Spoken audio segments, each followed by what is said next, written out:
My name is Kelsey Dell and I'm doing a Bachelor of Occupational Therapy. Originally, I think I first heard of occupational therapy in Year 10 when I did an aptitude test where it asks a whole heap of questions about yourself, and it came back saying occupational therapy is for you.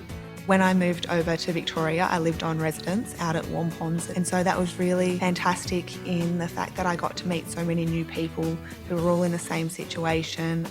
Occupational therapy involves working with people that might have had illness, disability, and getting them back to doing all their everyday things and what's really important to them.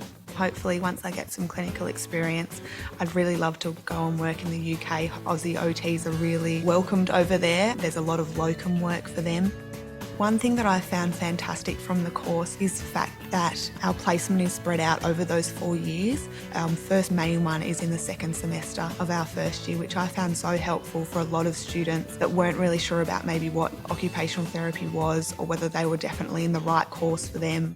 In my 4th year, I've had the chance to do an honours research project. So I go out, do research on participants and then analyse that, and we'll get the chance to report that at the end of the year. There are also a number of subjects that are offered online. We also do electives, so I've had the opportunity to do subjects that are only offered from the Burwood campus. It's been fantastic to be able to do that online and still get that content for something that I'm particularly interested in.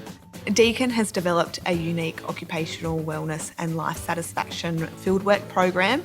That's something I think is relatively new within the occupational therapy field. It gives us a chance to look at some of the less developed roles that occupational therapy has. So you get the opportunity to do placement within a primary school and also in some community settings. So that sort of thing I think is a great chance for us to look at different areas of OT and to be able to consider that when we're going into the workforce. The fact that I just get to make a difference in people's lives. You quite often see patients that are in a really vulnerable point in their life, and being able to help them get through that is something that I think is really important.